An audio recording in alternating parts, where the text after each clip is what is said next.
amalkan doa ni. Mengamalkan doa ni.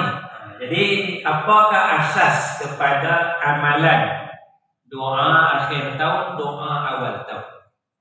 Antara asas kepada amalan ini ialah yang pertama sekali doa itu sendiri. Doa itu sendiri, ya. Karena doa itu sudah disebut di dalam Al-Quran dan kita disuruh berdoa meminta kepada Allah Subhanahu wa ta'ala. Di dalam Quran disebut a'udzubillahi minasyaitonir rajim wa qala rabbukum ud'uni astajib lakum. Dan Tuhan berfirman, doalah kepadaku, kepada Allah, nescaya Allah akan kabulkan. Jadi syarat berdoa adalah meminta kepada Allah. Syarat berdoa adalah meminta kepada Allah. Jadi dalam ayat ini tidak ada ketetapan masa. Ikut suka kita lah nak minta bila-bila masa. Kalau sekarang ni kita nak doa agak-agak boleh ke tak boleh? Boleh. Lepas majlis nanti kita nak doa boleh ke tak boleh? Boleh. Sambil bawa kereta kita nak doa boleh ke tak boleh?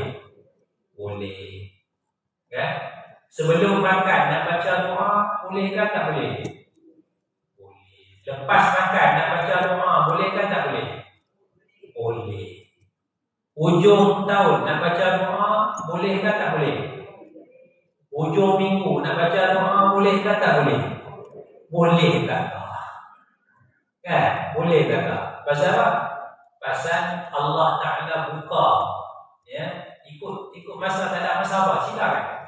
Wa qala rabbukum ud'uni astajib lakum. Doalah kepada syarat doa hanya minta kepada Allah Subhanahu wa ta'ala.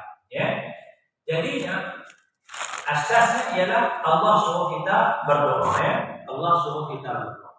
Jadi dalam Al-Quran disebutkan perintah agar manusia berdoa kepada Allah. Jadi kalau kita tengok lafaz doa akhir tahun, lafaz doa akhir tahun yang biasa dibaca tu, dia doa minta kepada Allah kan, dia minta kepada akhir tahun. Dia minta kepada Allah, Contohnya dalam lafaz yang biasa disebut, ya Allah, kalau aku buat baik sepanjang tahun ni, sepanjang ni doa akhir tahun, kalau aku buat baik sepanjang tahun ni, kau terimalah segala amalan aku. Kalau sepanjang tahun ni aku buat salah, buat dosa, kau ampunkanlah aku. Itu antara isi doa yang kita minta. Habis kita minta kepada Allah Subhanahu wa ta'ala. Jadi doa dalam Quran disebut perintah manusia berdoa kepada Allah. Oleh itu masyarakat berdoa bersempena majlis tertentu. Kalau kita ada majlis, kita mula dengan doa, itulah maknanya terbuka, masanya terbuka, tidak ada masalah. Maka amalan doa akhir tahun, awal tahun ini termasuk dalam firman Allah yang umum, yaitu berdoa kepada Allah Subhanahu wa ta'ala. Itu asas yang pertama. Asas yang kedua, muka surat 166, ada riwayat hadis tentang doa akhir bulan. Doa akhir tahun tak ada dalam riwayat hadis lah. Yang setakat kita duk baca, tengok, duk mengaji, tengok, kita tak jumpa riwayat hadis tentang doa akhir tahun. Tetapi ada riwayat hadis tentang doa akhir bulan. Akhir bulan tu ada. Mana hadis dia? Dalam riwayat hadis dinyatakan bahawa Nabi sallallahu alaihi wasallam apabila melihat hilal anak bulan, Hilal ni anak bulan. Kalau bulan penuh tu qamarun. Qamarun bulan penuh. Hilal tu crescent, anak bulan. Ya, hilal Lepas tu dia kata ru'yah hilal tu. Ru'yah hilal, tengok hilal. Dia tak kata ru'yah qamar. Kalau ru'yah tengok qamar tu bulan penuh dah, 14 hari bulan 15 tu tak payah duk teropong dah Tapi dia nak cari hilal, ru'yah hilal. Nak cari anak bulan. Jadi apabila Nabi, dalam riwayat Nabi SAW melihat hilal, melihat anak bulan, maka Nabi pun berdoa. Ini doa Nabi dalam hadis riwayat Imam Abu Dawud. Apa Nabi kata? Hilalu khairin wa rushdin. Hilalu khairin wa rushdin. Hilalu khairin wa rushdin. Hilal mana? Anak bulan. Semoga anak bulan ataupun semoga bulan ini khairin baik, wa rushdin petunjuk. Bulan baik, bulan petunjuk. Ataupun semoga bulan ini membawa kepada kebaikan dan juga petunjuk. Rasulullah baca 3 kali. Hilalu khairin wa rushdin, hilalu khairin wa rushdin, hilalu khairin wa rushdin. Kemudian Nabi kata, amantu billadzi khalaqaka. Aku beriman kepada Allah yang menciptakan kamu, wahai bulan. Aku beriman kepada Allah yang menciptakan kamu, wahai bulan. Alhamdulillahilladzi zahaba bisyahri kada wa jaa bisyahri kada. Segala puji bagi Allah yang membawa pergi bulan ni, bulan yang lalu ni, bulan tu dan bawa bulan yang lain pula. Ya. Jadinya dalam hadis ni, bila Nabi tengok anak bulan, maknanya di hujung bulan dan awal bulan. Hujung bulan Muharram, hujung bulan Rabiul Awal, hujung bulan. Pak tengok anak bulan kan. Jadi bila hujung bulan nampak anak bulan baru tu, maka Nabi ada doa.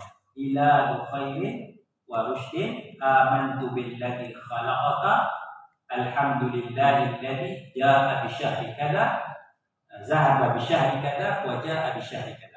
Baik. Asasnya ialah Nabi berdoa. Nabi berdoa pada hujung bulan. Baik, sekarang hujung tahun. Hujung tahun tak ada. Dalam hadis yang ada hujung bulan. Jadi macam mana kita nak gabungkan hujung tahun dengan hujung bulan?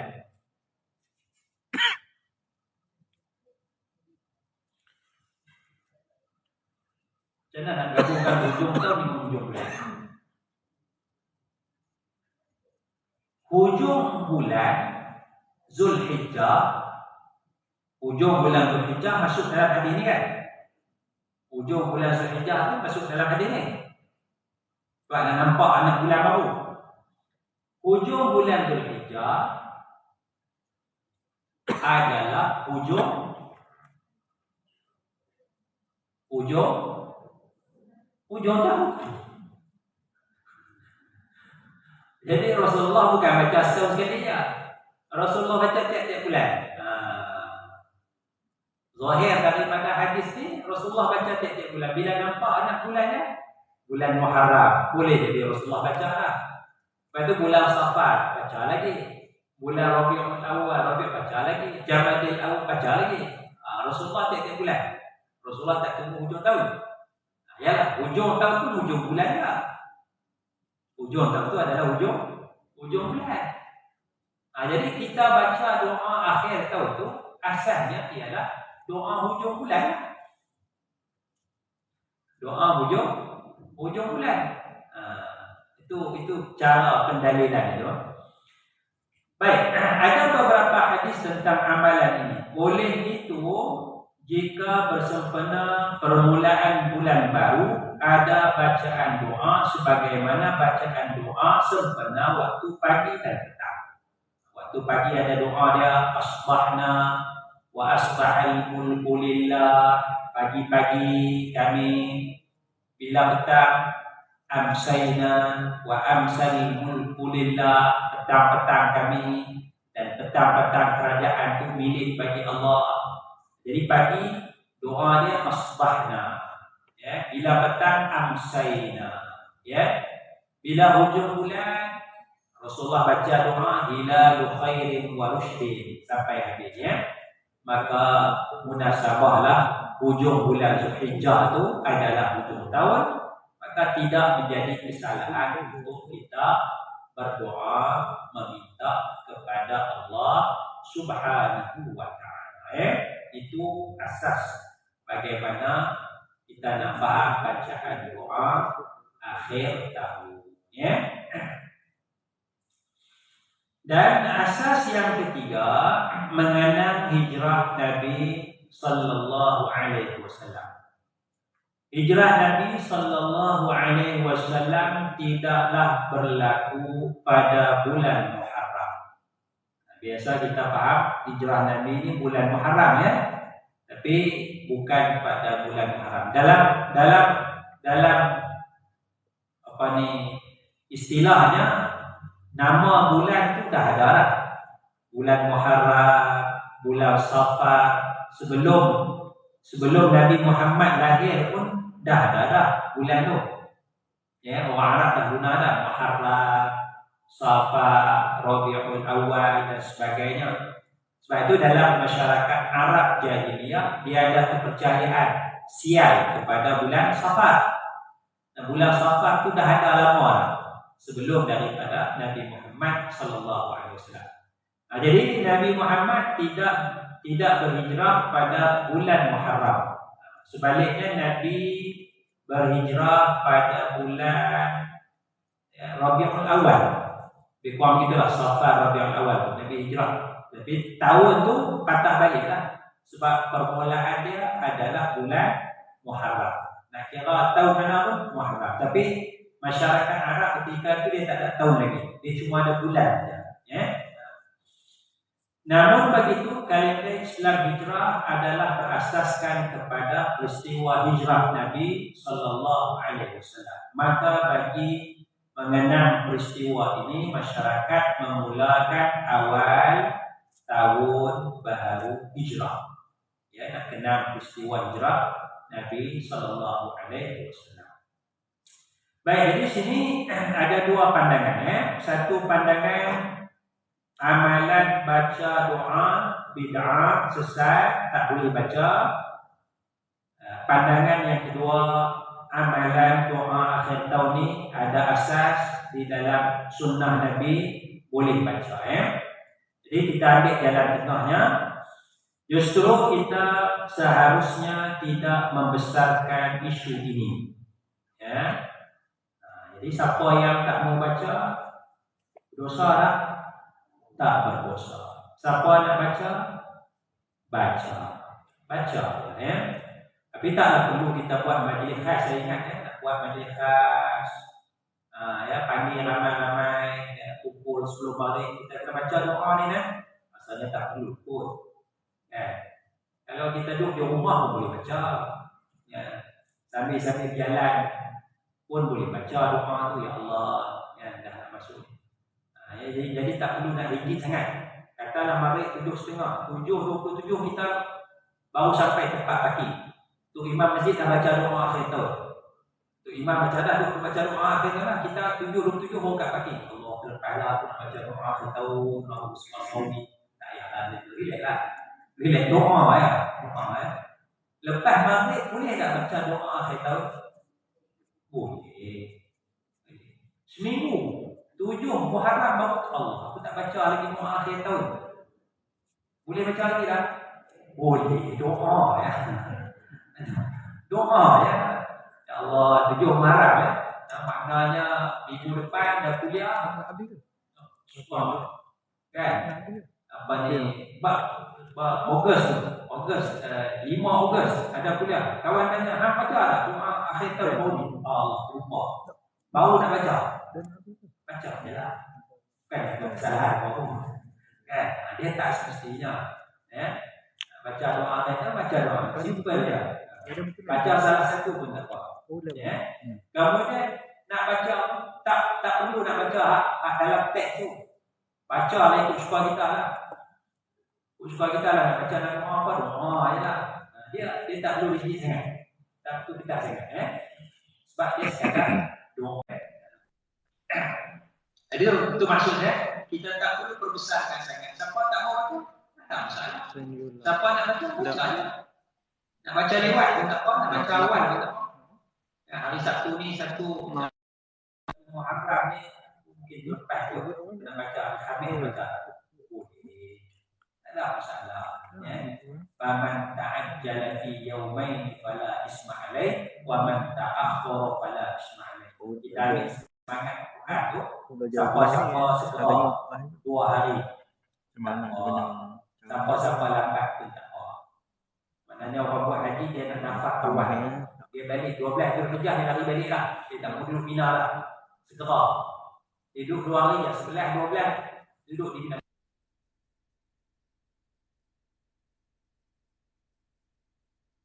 12 hari kan dia cabut hari lah. Balik kau. Fala Ismail tak apa. Wa man ta'akhkhara sampai lewat. Dia duduk sampai habis 13. Pun tak apa. Dalam Quran tu dia bagi flexibility kepada kita. Maka begitulah doa tu. Nak baca awal dia tak apa. Hari ni nak baca orang. Balik kita nak baca doa. Boleh. Doa je lah. Jadi jangan ribet sangat. Jangan sempit sangat pemikiran kita. Jadi itu kita tak perlu perbesarkan. Namun kita bimbang sekiranya tersebar perkara yang tidak benar tentang Islam. Contohnya riwayat hadis yang menyatakan bahawa syaitan tidak akan mengganggu sesiapa yang membaca doa awal tahun untuk tempoh setahun. Ada riwayat ini akan tersebar nanti. Akan tersebar nanti siapa baca doa akhir tahun dan awal tahun. Ataupun lebih lagi doa awal tahun. Siapa baca doa awal tahun, maka syaitan tidak mengganggu dia selama setahun. Hadis sahih ke palsu? Palsu. Ya, nak baca doa bacalah. Tapi bila kita mereka cipta hadis, kita mengada-ngadakan hadis palsu atas nama Nabi sallallahu alaihi wasallam, itu kesalahannya besar. Dosanya besar. Baik, itu hadis palsu satu. Siapa baca doa awal tahun, syaitan tak ganggu selama setahun. Itu hadis palsu satu. Yang keduanya, kalau kita buat bandingan, baca ayat kursi,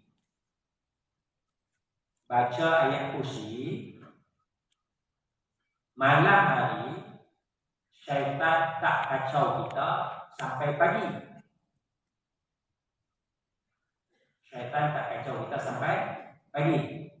Maknanya kita baca malam pukul 8, pukul 10 malam nak lena tu, syaitan tak kacau kita sampai subuh.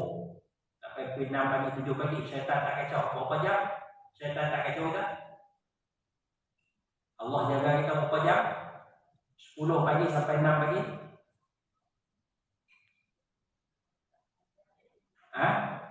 8 jam. Allah jaga kita, dalam arti kata syaitan tak ganggu kita. Kalau baca ayat kursi lebih kurang 8 jam, 9 jam. Tapi kalau baca doa awal tahun, syaitan tak kacau selama setahun. Mana lebih hebat, ayat kursi ke doa awal tahun? Mana lebih hebat? Ayat kursi lebih hebat. Tapi ayat kursi, sehebat ayat kursi pun, dalam hadis Allah cuma jaga sampai pagi saja. Allah bagi penjaga sampai pagi. Tiba-tiba doa awal tahun, syaitan tak kacau selama setahun. Itu nampak palsu dia tu. Kepalsuan tu kita nak kena perhatian. Ya, bukan nak baca-baca, tapi jangan mengada-ngada sesuatu yang tidak benar dalam agama atas nama Rasulullah sallallahu alaihi wasallam. Jadi ini palsu ya. Dan doa awal tahun ini bukanlah daripada hadis Nabi, maka tidak mungkin wujud fadilah seperti ini dalam hadis Nabi. Bagi golongan yang ingin beramal dengan doa awal tahun dan akhir tahun, seharusnya mempunyai sedikit asas tentang amalan ini. Ya, kita sekadar berdoa kepada Allah. Bagi golongan yang tidak mau beramal dengan doa akhir tahun, awal tahun, maka tidak mengapa dan tidak menjadi kesalahan untuk tidak membacanya. Ya, itu jalan keluar ya. Kita harmonikan perbezaan di antara kita. Baik, bab yang seterusnya, amalan masyarakat mengadakan kenduri naik rumah. Ya, kenduri naik rumah. Sini panggil naik rumah. Ya, istilah dia apa? Housewarming. Housewarming. Ya, itu standard ya. Housewarming. Jadi kita buat majlis housewarming. Ya. Adakah mengadakan housewarming itu satu perkara yang ada asas di dalam Islam?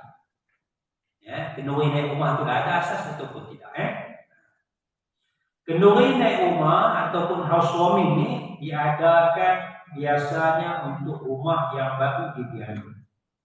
Semasa kenduri jamuan ini, jamuan makan disediakan dan sebelum itu dibacakan doa selamat, tahlil dan sebagainya. Ada juga yang membaca surah Yasin. Surah Yasin ya. Tapi kalau housewarming ni dia tak ada kot, tahlil pun tak ada, Yasin pun tak ada. Kalau kita datang rumah aku apa ni housewarming, datang makan je lah. Kalau nama dia kenduri naik rumah mungkinlah. Jadi orang tertua tu nama kenduri naik rumah. Kalau datang awal sikit ke sebelah, buat tahlil sikit, baca Yasin sikit, kan.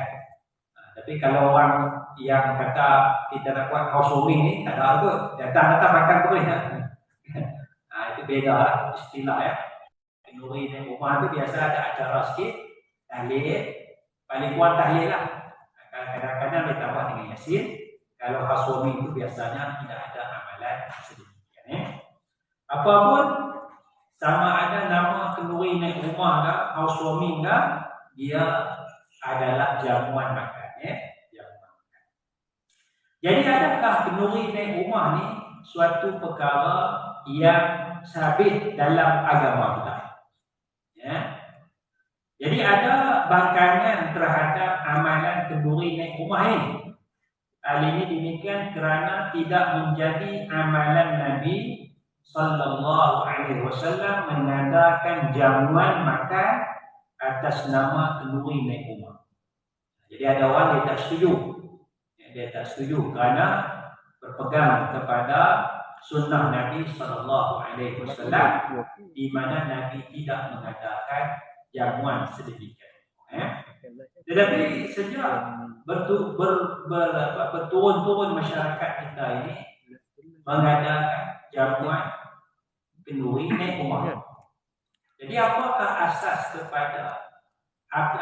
kepada masyarakat kita untuk mengadakan amalan ini? Kenapa masyarakat kita mengadakan? Adakah masyarakat kita menyanggahi hadis-hadis Rasulullah sallallahu alaihi wasallam? Jadi kita nak lihat asas amalan ini. Terdapat beberapa asas kepada amalan kenduri naik rumah ini. Antara Yang pertama sekali jamuan makan. Kita jamu makan. Mengadakan jamuan makan ialah amalan yang baik dan memperolehi pahala. Jamu orang makannya dapat pahala. Itu jasa. Itu jasa. Kadang-kadang kalau kita tak buat kenduri pun, kita belanja kawan makan, dapat pahala tak? Dapat. Kita beli kuih, bagi ke rumah jiran, dapat pahala tak? Pasal prinsip dia, dasar dia jamu orang makan. Jamu orang makan. Bukan kata orang, jamu binatang makan pun dapat pahala. Jamu makan pun dapat pahala. Ya. Apatah lagi yang kita jamu itu orang. Ya. Itu jamu makan. Jadi sinilah kata Anas bin Malik radhiyallahu anhu, anna jaddatahu Mulaikata da'at Rasulullah li ta'amin sana'athu. Zaman Nabi ini amalan jamu makan ni dah ada. Kata Anas bin Malik, sesungguhnya nenek kepada Anas ni tu dia namanya Mulaikah. Nenek kepada Anas ni nama dia Mulaikah. Apa Mulaikah buat? Da'at Rasulullah. Mulaikah ni menjemput Rasulullah sallallahu alaihi wasallam datang ke rumah dia li ta'amin, untuk makan makanan sana'athu yang Mulaikah tu sediakan. Panggil makan. Panggil makan. Kita masak pulut kuning, panggil makan.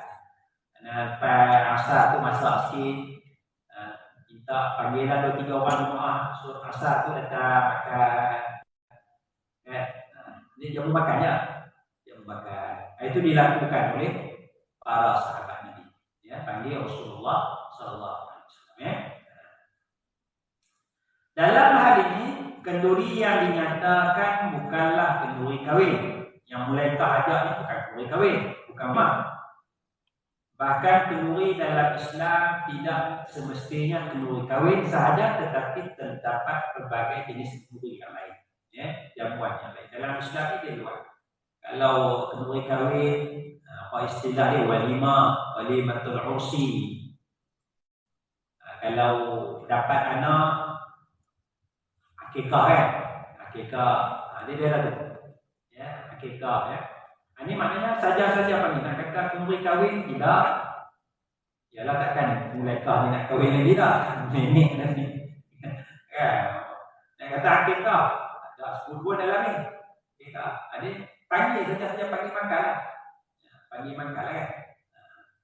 Kalau di Kelantan tu, kalau dia kata ni apa? Kenduri makan je ni. Makannya. Kalau tak silap saya lah, kalau makan tu maknanya kalau dia kata jamuan makan tu panggil makan gitu, itu dia tak ada salam sampul tu. Tu budaya dia. Ni nak noy saja panggil makan ni. Makan makan.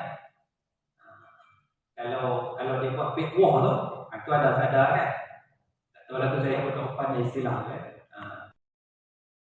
Tapi kalau panggil makan, noy panggil saja panggil makan ya. Macam ni lah, macam Mulaikah panggil makan dia. Panggil Rasulullah SAW. Baik, itu asalnya. Jadi kenduri naik rumah tu ada jamuan makan tak? Ada. Jadi ada asas dalam sunnah Rasulullah SAW. Yang keduanya, asas yang kedua, kenduri naik rumah ni kita biasa buat bila mana kita pindah rumah baru. Bila mana kita pindah rumah baru, kita masuk kawasan kejiranan yang baru. Ini yang mungkin masyarakat kita jarang buat. Jarang buat. Ada orang yang saya tengok, dia pindah rumah baru.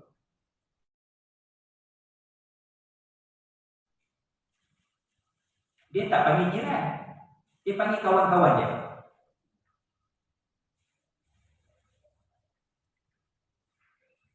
Dia panggil kawan-kawan pejabat datang ke rumah baru dia makan, duduk sembang. Jiran dia tak panggil. Kawan pejabat tu dah kenal ya. Dia pindah kawasan baru, dia buat jamuan makan, jiran dia tak panggil. Jadi jiran nak pergi pun tengok orang tu tengah makan, kan orang tak panggil, takkan nak pergi makan kan. Tengok saja. Ini maknanya tidak mencapai tujuan dia. Tidak mencapai tujuan dia. Tujuannya apa? Berkenalan dengan jiran tetangga. Kenduri naik rumah tu adalah untuk berkenalan dengan jiran tetangga. Jadi kenduri naik rumah biasanya untuk rumah yang baru didiami, bermakna kawasan kejiranan yang masih baru, termasuklah jiran tetangga yang belum dikenali. Oleh itu majlis ini bertujuan memperkenalkan diri tuan rumah serta ahli keluarganya dan berkenalan dengan penduduk setempat. Okay. Jadi kalau kita ada anak kita pindah kawasan perumahan baru, tanya dia buat kenduri naik rumah ke belum? Dia nak kenal jiran. Kalau tidak tak kenal, surau pun tak pergi, lagilah tak kenal. Dia dah balik rumah, pukul 6 petang, 7 petang, tutup kunci, duduk dalam pusat sampai pagi esok. Kedua akhir kerja pula. Ini realiti masyarakat kita. Realiti masyarakat kita. Kadang-kadang cuba kita pergi ziarah rumah anak kita, tanya dia, kenal tak jiran sebelah? Dia pindah setahun tak, kenal tak jiran sebelah? Agak-agak kenal ke tak kenal? Anak kita, anak muda-muda. Saya rasa dia tak kenal. Tak kenal. Setahun duduk tak kenal. Nama jiran tak kenal. Nak kenal anak-anak. Jirannya ada berapa anak? Lagi tak kenal. Itu keadaan masyarakat kita. Jadi kalau kita tak kenal, jadi apa-apa atau sakit atau susah kita nak tolong. Itu tujuan dia. Paling kurang kita jamu makan tu kenal. Jiran 3-4 rumah, jiran 3-4 rumah, depan rumah sini senang. Ya. Ini falsafah masyarakat kita kenduri ini. Yang seterusnya menghubungkan tali silaturahim. Yaitu hubungan silaturahim yang erat dengan jiran tetangga, membolehkan masyarakat hidup saling bantu-membantu di antara satu dengan yang lain. Teguran dan nasihat juga dapat disalurkan dengan baik. Dalam riwayat hadis, keimanan yang sempurna dapat diukur melalui kehidupan jiran yang baik serta. Karena dalam hadis, maka yu'minu billahi wal yawmil akhir falyukrim jarahu. Sesiapa yang beriman kepada Allah dan hari akhirat, maka hendaklah memuliakan jiran. Ya, memuliakan jiran. Boleh buat, tidak boleh buat, boleh tulis sikit hadis-hadis dan sebagainya. Baik, itu sebagainya. Adapun bacaan surah Yasin. Kenapa kita baca surah Yasin pula? Kenapa kita baca surah Yasin? Ia adalah harus untuk kita berkumpul dan membaca ayat-ayat Al-Quran. Kumpul untuk membaca ayat-ayat Al-Quran. Ya, karena dalam hadis disebut manijtama'a qaumun fi baitin min buyutillah yatluna kitaballah wa yatadarasunahu bainahum. Memang wajib tak ada.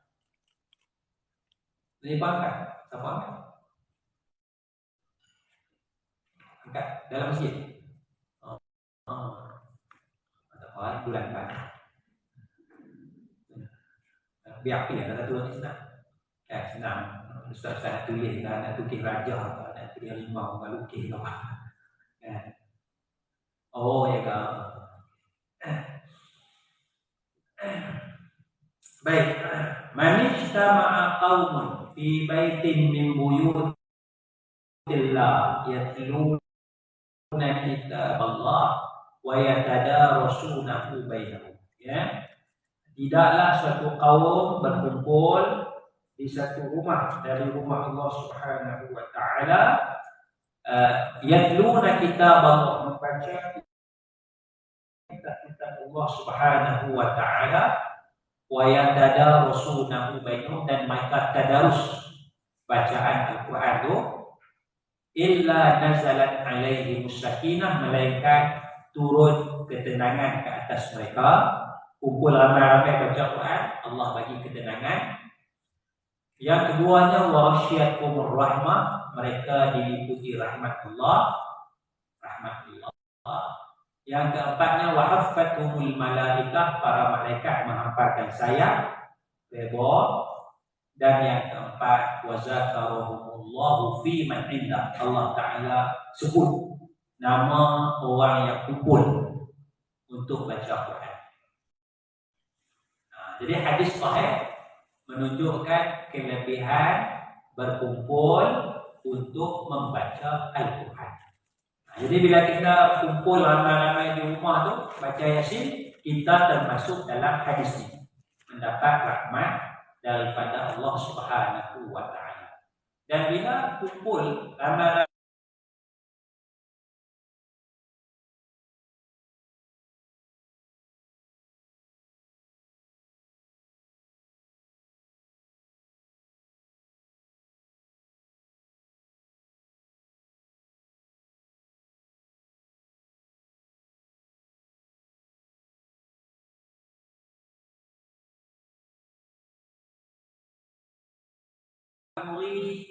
hari Jumaat, malam tadi dah baca dah surah Yasin, Khamis malam Jumaat dah baca dah surah Yasin dan surah. Ya, jadi pagi ni takkan nak baca surah Yasin lagi, dah baca dah pagi tadi. Kita nak baca surah Baqarah. Boleh tak? Boleh. Jadi tuan-tuan, kita baca surah Baqarah surah sekali habis, lepas tu kita makan. Berapa jam? Berapa muka surat surah Baqarah?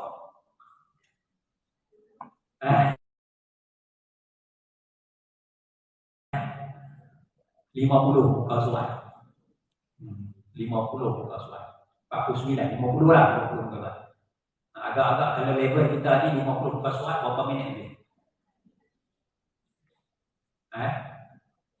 2 jam setengah tu. 2 jam setengah, 3 jam. Jadi maknanya jam pukul 12, pukul 9 dah mula start ajaran. Start. Kan, kalau orang kita tak ajaran, tak mau baca surah Yasin, kita baca surah Baqarah lah. Macam tu kita tak payahlah, kita baca surah Yasin je lah. Surah Yasin je lah ya.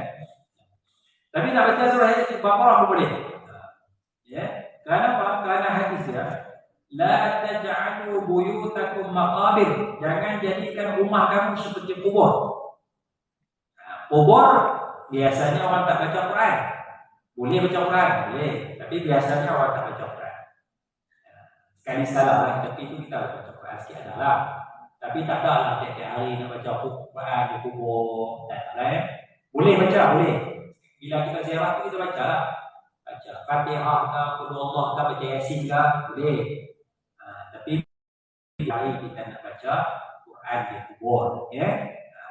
Jadi rumah kita pun jangan jadikan macam kubur. Sekali-sekala aja baca Quran. Jadi kubur sekali-sekala kita ziarah, kita baca Quran. Ada masa kita tak baca Quran. Kita ziarah sekejap, Assalamualaikum ya ahlal kubur. Inna insyaallah bikum lahiqun. Tu yang kat doa, ya Allah ampunilah ahli kubur ni. Dah balik.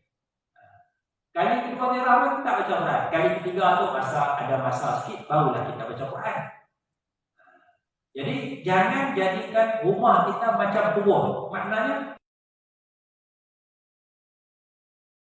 sekali-sekala baca Quran. 3 minggu sekali baru sekali baca Quran. Sebulan sekali baru baca Quran. Itu maksud hadis ni. Jangan jadikan rumah kamu seperti kubur. Kubur tu jarang-jarang kita baca Quran. Rumah pun jangan jarang-jarang baca Quran. Kena selalu baca Quran. Itu beda kubur dengan rumah. Kubur jarang-jarang kita baca Quran. Rumah hari-hari kita baca Quran. Itu antara maksud la taj'alu buyutakum maqabir. Jangan jadikan rumah kamu seperti kubur-kubur. Kemudian kata Nabi sallallahu alaihi wasallam, "Inna asy-syaitana yanfiru minal baiti alladhi tuqra'u fihi suratul Baqarah. Sesungguhnya syaitan lari dari rumah yang dibacakan dalam rumah tu surah Baqarah. Kalau kita baca surah Baqarah, syaitan lari. Jadi elok sangatlah kalau naik rumah baru dibaca surah Baqarah dah. Macam rumah tu lama dah tak duduk, baru mula nak duduk, baca surah Baqarah. Tapi aku kena Tok Imam, Tok Imam kata bila ya panggil dua orang solat baca surah Al-Baqarah kan, jadi habis 40 minit, 45 minit habislah. Ya, ataupun tuan rumah tu sendiri kena rajin baca surah Al-Baqarah, ya. Itu satu. Jadi sinilah maknanya tidaklah menjadi kesalahan dalam agama kita untuk kita mengadakan jamuan kenduri naik rumah. Boleh. Ya. Macam kita lah, kita sekarang open table. Orang kata open table ya. Bila kita open table? Biasanya bila kita dapat kejayaan kan, naik pangkat. Open table ni, kambing sekor. Ada tak? Rasulullah ajar kalau dapat kejayaan buat murid jadi open table. Asal tak. Open table istilah tu tak ada lepas dia. Tapi open table ni bang nak jamu makan. Seronok kan, seronok naik pangkat jamu dah makan. Gitulah. Kan? Jadi keseronokan tu nak jamu orang makan tu itu yang diasas dalam agama kita. Maka kita dapat kejayaan open table ada asas. Ada ayat akikah tu memang ada syarat. Akikah tu dah ada syarat kan. Tapi boleh tak sebelum buat akikah tu abang lagi nak buat akikah seminggu lagi open table dulu lah baru dapat anak kan. Boleh juga. Ya, agama ni dia tak rigid, dia tak ketat. Dia simple, dia fleksibel. Itu keindahan agama Islam. Ya, keindahan agama Islam ya. Kemudian bab yang ke-43 meminta air penawar. Apa hukum kita minta air penawar? Apabila ditimpa sesuatu perkara, ya, apabila ditimpa sesuatu penyakit, kita akan berusaha mencari ubat. Ya, jadi amalan masyarakat kita ni dia minta air penawar. Air penawar. Ustaz tolong jampi sikit air penawar ni. Minta buat air penawar sikit. Ini amalan masyarakat kita ya. Amalan masyarakat kita. Jadi adakah amalan meminta air penawar ini sesuatu yang dibenarkan di dalam agama ataupun tidak dibenarkan dalam agama? Kalau tak dibenarkan kita berhentilah. Tapi menjadi amalan masyarakat kita meminta air penawar. Ya. Kita nak lihat asas di dalam agama. Ya. Dalam hal ini usaha berubat. Dalam hal ini usaha berubat bukanlah dengan satu cara sahaja. Sebaliknya ada pelbagai cara untuk mengubati sesuatu penyakit. Hal ini demikian kerana kerana yang berkuasa menyembuhkan manusia ialah Allah, bukan dia ubat. Kita tu kena yakin ya, yang menyembuhkan adalah Allah Subhanahu wa taala, bukan ubat.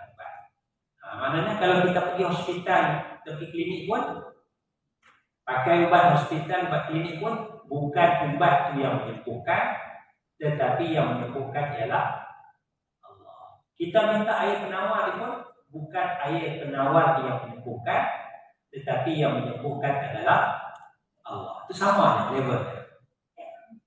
Ya, keyakinan kita tu asy-syafi huwa Allah, yang menyembuhkan adalah Allah Subhanahu wa taala. Saya dulu ada penyakit gatal. Penyakit gatal gatal dia jadi kulit dia tak berapa ni kan. Jadi saya pergilah klinik. Dia gatal kat sini, kat jari telunjuk ni kan, gatal kat sini, dia meraih. Jadi pergi satu klinik ubat sapu tak lega, pergi klinik kedua tak lega. Jadi dalam 2-3 klinik tak lega, dia meraih.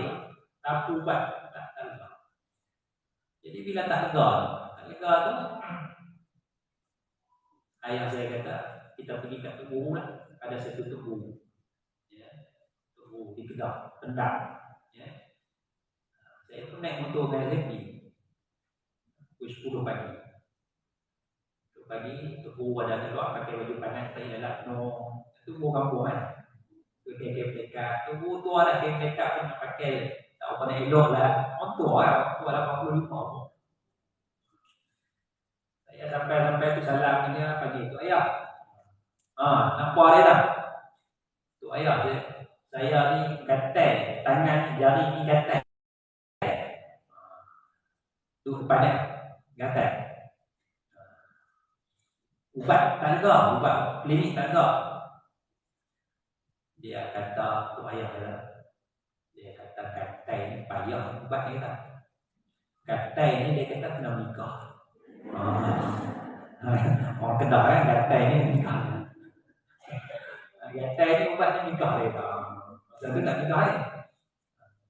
Tak apa lah. Tunjuk dia lain. Tunjuk. Dia pun baca selawat Allah salli ala Allah.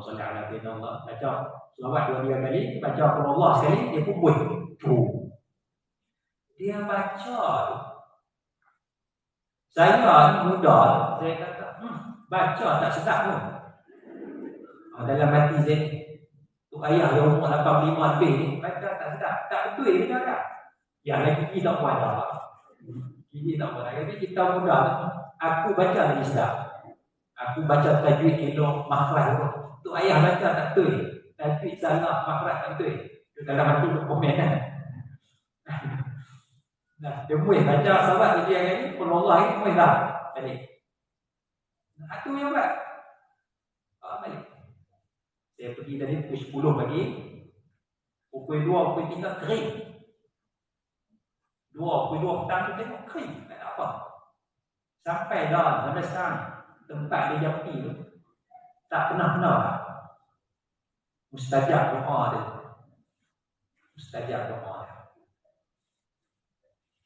Walaupun saya kata tak betul bacaan mustajab doa dia. Tapi yang saya silapnya, saya minta tempat ni. Saya tak minta seluruh badan. Jadi ada tempat dia kena. Tu ayah pun dah mati lah. Lepas berapa tu dia mati. Aku silap dia. Silap dia. Bila ada tu ayah jampi seluruh badan. Patut saya pergi pula. Bila lega ni, Masya Allah. Patut saya pergi semula tu ayah. Jampi seluruh badan. Dia tak pergi balik. Dan ceritanya yang menyembuhkan tu bukan tu ayah. Yang menyembuhkan tu bukan jampi lah, bukan doa tu. Yang menyembuhkan tu bukan ubat hospital, tetapi Allah. Jadi levelnya sama lah. Ayah jampi ke apa dengan ubat sama je. Karena semuanya patah balik kepada Allah. Jadi dalam usaha mengubati sesuatu penyakit, asas kepada amalan meminta air tawar adalah tawassul.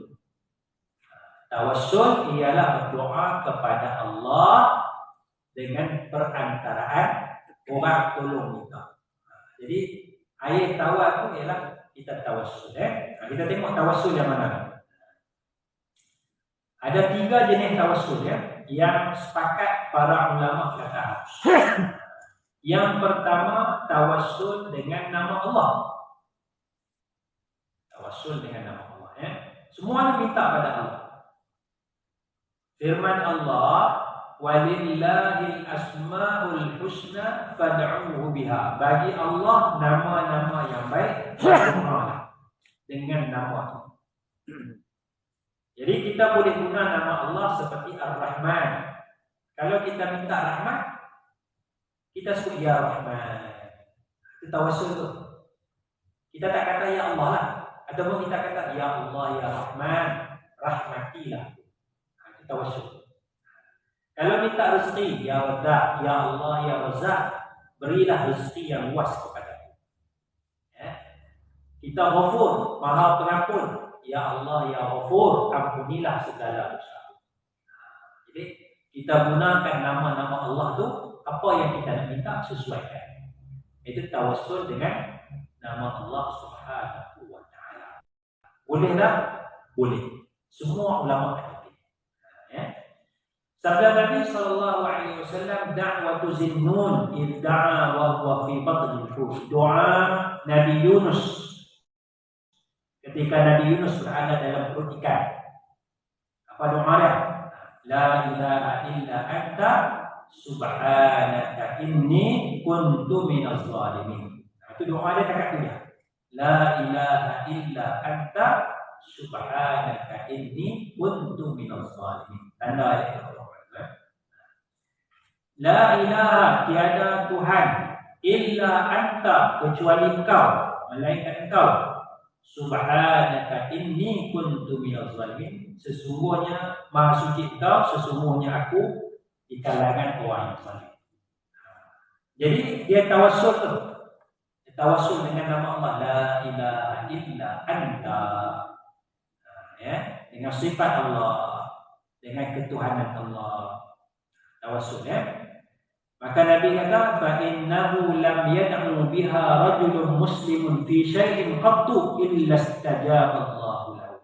Maka sesungguhnya seorang muslim tidak berdoa dengan doa ini pada sesuatu, melainkan Allah memperkenankan doanya. Ini doa yang lafaznya mustajab, la ilaha illa anta subhanaka inni kuntu minaz zalimin. Jadi tawassulnya tu pada la ilaha illa anta subhanaka. Itu tawassul itu. Dia memuji menggunakan nama dan sifat bagi Allah Subhanahu wa taala. Baik, itu tawassul yang pertama. Tawassul yang kedua dengan amalan soleh kita sendiri. Dengan amalan soleh kita sendiri. Dalam riwayat Imam Bukhari dikisahkan 3 orang yang terperangkap di dalam sebuah gua.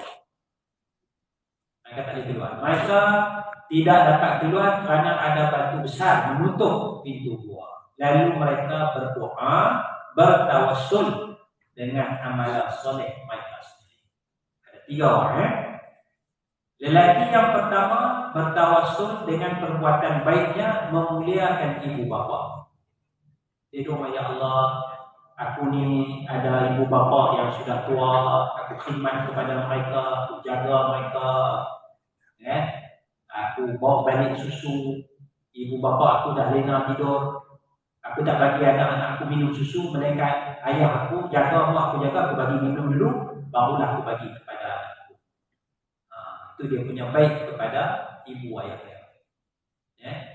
Kita kalau balik dulu, panggil anak minum dulu kan, panggil mak ayah dulu. Kita sekarang kita balik, mak ayah ada, anak, kita panggil anak kita makan dulu. Tak panggil mak ayah dulu. Situ maknanya menunjukkan kita seolah-olah tidak memuliakan ibu bapa. Patutnya panggil mak ayah dulu. Panggil mak ayah tu. Kalau pergi melawat rumah mak ayah kita atau rumah mertua kita kan, bawa makanan, panggil mak ayah tu, jamu mak ayah tu. Lepas mak ayah jamu sikit, bawa anak kita makan. Tak, sekarang kita tak jamu anak kita makan tu. Barulah kita. Itu maknanya tidak memuliakan ibu ayah. Bukan kata tak mulia, macam. Nak kata tak mulia pun tak baik. Seolah-olah tak berapa nak memuliakan. Ya. Jadi lelaki ini tidak, dia muliakan betul ibu ayah dia. Dia tak bagi minum susu kepada anaknya sehingga mak ayah dia minum dulu. Jadi situ dia minta, kalaulah itu amalan baik dia, Allah selamatkan. Maka Allah gerakkan pintu bantuan. Lelaki kedua, tawassul dengan kebaikannya menahan hawa nafsu daripada zina. Dia dah nak zina lah. Lelaki tu dia dah duduk dalam bilik lah dengan perempuan tu nak zina lah. Tiba-tiba dia teringat. Ya, perempuan tu pesan pada dia supaya takut takwa kepada Allah, dia pun tak jadi zina. Itu pun amalan baik. Apa dia? Berhenti daripada meneruskan perbuatan zina ketika itu. Itu baik. Boleh cuba try tengok. Boleh cuba try tengok. Jangan dia mereka. Ya, aku nak try tengok lelaki ni boleh buat, aku nak cuba try zina tengok. Try zina kan. Aku tapi nak berhenti. Saya libat tak jadi berhenti ya. Tak jadi berhenti apa ya? Baik. Yang ketiga, lelaki ketiga dia tawassul dengan kebaikannya sebagai majikan yang mana. Dia ada pekerja bagi gaji, tapi ada seorang pekerja tu tak ambil gaji, hilang. Jadi majikan ni dia pegang duit gaji tu, dia laburkan selepas beberapa tahun pekerja tu datang balik, dia bagi duit gaji dan keuntungan pelaburan bagi semua. Ya. Itu kebaikan. Dia tawassul dengan kebaikan. Jadi Allah Ta'ala selamatkan 3 lelaki ini dan menunjukkan harus kita bertawassul dengan amalan soleh kita. Nah, lepas sedekah, ya Allah dengan kebaikan aku bersedekah, mintalah apa. Lepas kita baca Quran, ya Allah, lepas kita tolong orang, sebut ya Allah aku dah tolong orang ni, kau kabulkanlah hajat aku. Tawassul dengan amalan soleh kita sendiri. Jangan amalan soleh orang. Kita tahu tu imam masjid negara hafiz Quran, mesti dia rajin baca Quran. Ya Allah dengan kerajinan tu imam masjid negara baca Quran, tak silap itu. Kita curi amalan orang. Tak mau. Amalan kita sendiri. Masing-masing kena beramal. Baik, yang ketiga adalah tawassul dengan doa orang soleh. Tawassul dengan doa orang soleh. Ini yang kata minta air nawan. Nas Al-Quran mengajar kita agar berdoa kepada Allah untuk kebaikan orang. Firman Allah, "Walladzina ja'u min ba'dihim yaquluna rabbana ighfir lana wa li ikhwanina alladhina sabaquna bil iman wa la taj'al fi qulubina ghillan lil ladzina amanu rabbana innaka ra'ufur rahim." Dan golongan yang datang selepas mereka berkata, kita doa apa? Rabbana ighfir lana, ya Allah ampunkanlah bagi kami, wa li ikhwanina alladhina sabaquna bil iman, dan ampunkanlah bagi saudara-saudara kami yang mendahului kami dengan iman. Jadi minta Allah ampunkan kita dan orang yang sebelum kita. Orang yang sebelum kita. Mana doa kepada Allah untuk kebaikan orang lain. Doa kepada Allah untuk kebaikan. Jadi kita datang jumpa tuku yang tanya ustaz, tolong doakan. Tolong minta dia tolong doakan. Itu air nawan ni adalah minta dia tolong doakan. Tawassul dengan doa orang yang masih hidup, yang masih hidup di dunia, bukan yang sudah mati, yang masih hidup di dunia. Ya. Jadi 3 tawassul yang dibenarkan dalam agama, air nawan masuk dalam tawassul yang ketiga. Tawassul dengan doa orang soleh yang masih hidup. Tambah sikit, yang masih hidup, bukan yang mati. Yang mati itu ada beza bincang panjang di kalangan ulama. Kita ambil yang ulama sepakat, iaitu yang masih hidup. Yang masih hidup. Walaupun konsep meminta air tawar adalah bentuk tawassul jenis yang ketiga, maka konsep dia adalah tawassul yang ketiga. Kita meminta kepada orang alim, ulama, orang tua dan sebagainya, di samping kita berdoa kepada Allah demi kebaikan kita. Sama-sama kita boleh. Walaupun nampak orang soleh, nampak, tapi mungkin orang soleh. Minta kawan-kawan tolong doakan, tawassul. Tawassul. Namun wujud kesilapan apabila kita hanya meminta doa daripada orang alim, tetapi kita sendiri tidak berusaha menjadi seorang alim. Kita minta orang tolong doa, tetapi kita pun tak pernah berdoa. Kesilapan kita. Ya.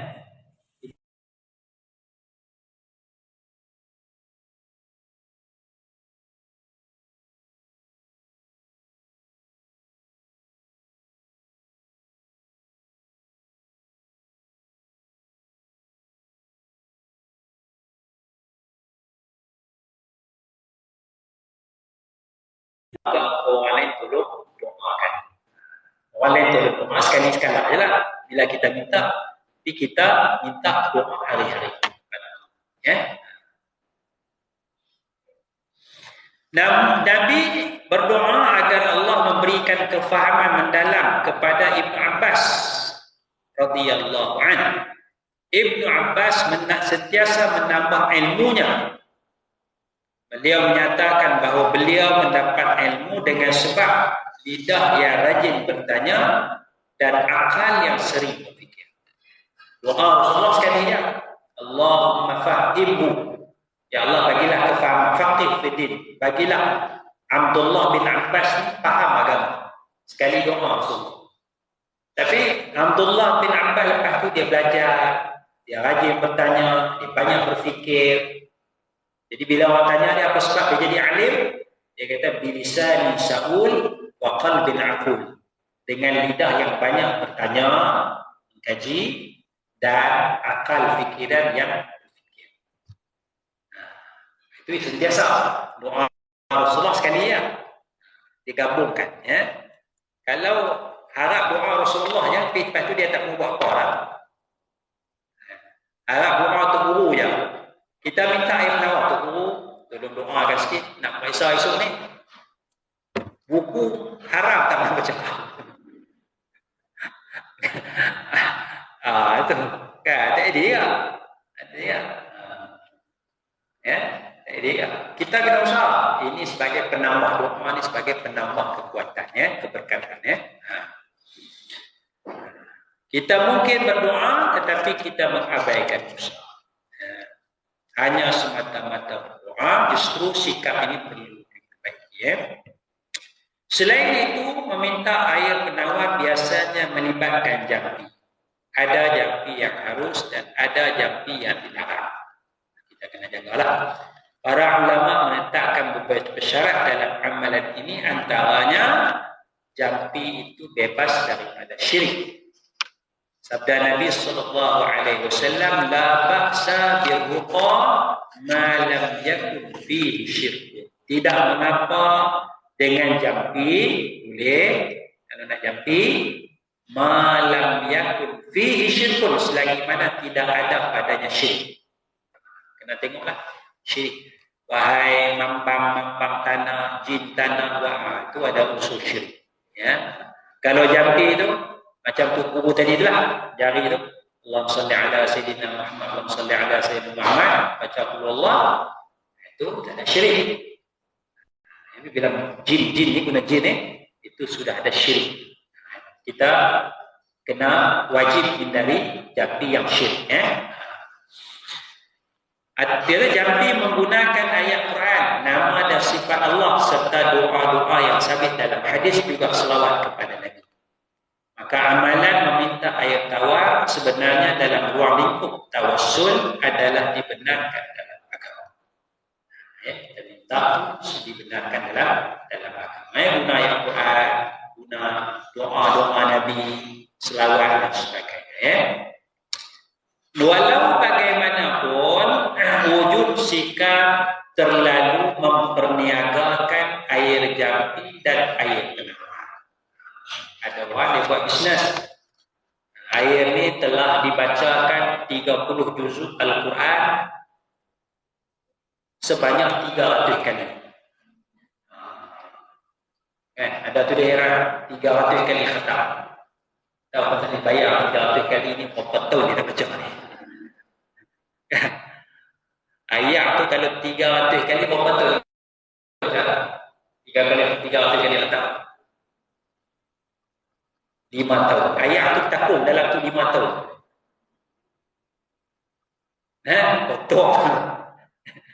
Contoh kan. Ayah ni telah direndamkan dalam kolam selama beberapa tahun, tak pernah ditukar dan telah dibacakan 30 juzuk Quran sebanyak 30 kali. Ayah tu tak tuduh apa tek cicak masuk. Tek cicak masuk kan penuh tek cicak kan. Nah, habis 30 kali atas. Jadi tak cantiklah bila kita memperniagakan agama kita, tak cantik ya. Ataupun apa, kira-kira makanan apa ke, nasi lemak ini telah dijampikan dengan ayat Quran sebelum dijual kan. Jadi nasi lemak ni tak ada jampi ayat Quran, tak ada baca Quran. Nasi lemak ni telah disiapkan daripada pukul 4 pagi dengan dipasang ayat Quran semasa penyediaannya. Masa masak nasi basuh beras tu pun dah pasang lah. Dapur itu pasang ayat Quran. Jadi kan, makcik sebelah tu tak ada pasang ayat Quran. Ini dia punya inovasi dia tu. Jadi nak beli apa nak? Kita pun asal kena beli ni lah. Nasi kita nak makan kat luar ni tak tahu ada jampi ke tak jampi orang. Jadi saya bimbang diperniaga. Satu, salah dalam agama kita. Agama kita tak suruh macam tu. Salah. Yang kedua, betul ke dia baca ayat Quran semua? Betul ke? Ni ada ayat betul ke dia baca ayat Quran semua? Dia baca ni sampai 30 juzuk khatam ni. Betul ke? Tok guru dulu, ulama dulu tak nak sebotol itu dia jadi tu pun dia baca perlu Allah sekali 2 kali dah cukup lah. Tak ada lah kata tinggal nak jampi berapa lama tinggal 4 hari kita nak habis 30 juzuk tu. Tak ada tu bolong. Masa tu dia buka jampi perlu Allah Fatihah selawat dah. Betul kan? Mana ada jampi 30 juzuk tu? Kita tengok orang tua dekat tu ya simple. Tak ada lah kan. Ataupun tubuh tak ni tubuh saya bawa ni ayam tak payah tinggal tu ambil tu siap lah. Tu 30 juzuk dah tu jampi siap ambil tu lah. Datang minta dia doa tu je. Dia tidak memperniagakan. Cara tutup wudu tidak memperniagakan, sekadar tolong orang minta kepada Allah Subhanahu wa taala. Itu mana perniagaan salah tu. Yang keduanya, betul tak betul dia baca tu, tanpa tipu. Banyak penipuan atas nama agama tu kita nak jaga. Baik, nanti boleh kita amalkan, tapi kita kena jaga benda-benda yang merosakan. Jadi kita berhenti setakat dulu, nanti kita sambung bab yang ke-44. Kita dah habis ni. Ada soalan apa sebelum kita berhenti?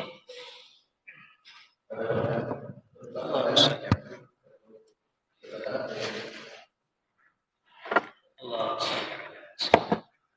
Ya. Apa dia? Tawassul dengan nama Rasulullah. Tawassul dengan nama Rasulullah macam mana? Ya Allah, dengan keberkatan Rasulullah sallallahu alaihi wasallam ampunilah aku. Itu tawassul dengan nama Rasulullah. Di situ berlaku perbezaan pandangan ulama. Ulama beza antara boleh dengan tak boleh. Ada ulama kata harus kita bertawassul dengan nama Nabi sallallahu alaihi wasallam, tetapi ada ulama kata tidak boleh. Sebab tu saya tak masukkan dalam 3 ni saya tak masukkan. Yang pertama yang ulama sepakat nama Allah, amalan soleh kita sendiri, doa orang soleh yang masih hidup. Guna nama Nabi dia kategori keempat. Kategori keempat ulama beza. Jadi maknanya kalau nak amal boleh lah. Nak ada ulama kata boleh. Tapi dia bukan sepakat di kalangan ulama. Ya Allah dengan keberkatan Nabi Muhammad. Dia masih doa pada Allah. Tapi kalau dia doa, ya, wahai Nabi Muhammad, ampunilah dosaku. Itu bukan tawassul lagi lah. Itu sudah berdoa meminta kepada Nabi. Sedangkan doa mesti minta kepada Allah. Itu beda. Kalau kata, ya Allah dengan keberkatan Nabi, itu tawassul. Ada perbezaan dapat di kalangan ulama antara harus dan harus. Tapi, wahai Rasulullah, berilah rezeki kepadaku. Itu salah.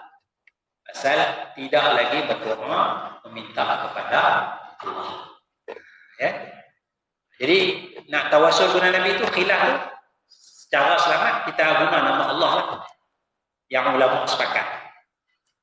Itu yang tiga dalam yang sebut itu. Tiga tu tak ada satu tikai kan. Tak ada satu tikai itu jalan selamat dia. Wallah.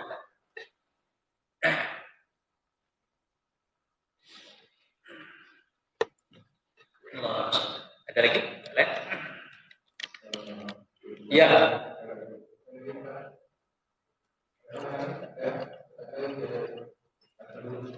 Okay.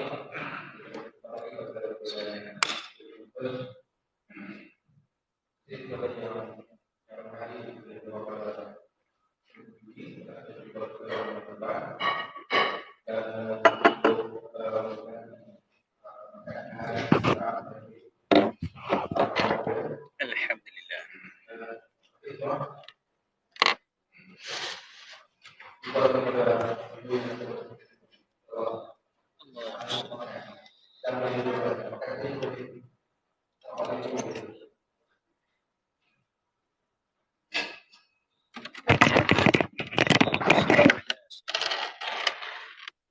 Allah. Ini yang mana?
Keluar kepala dia lagi.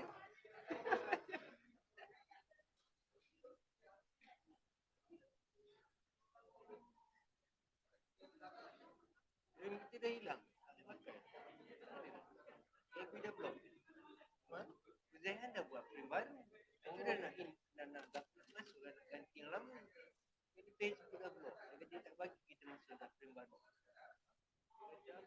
Ayat dia macam musim COVID pandemik ni.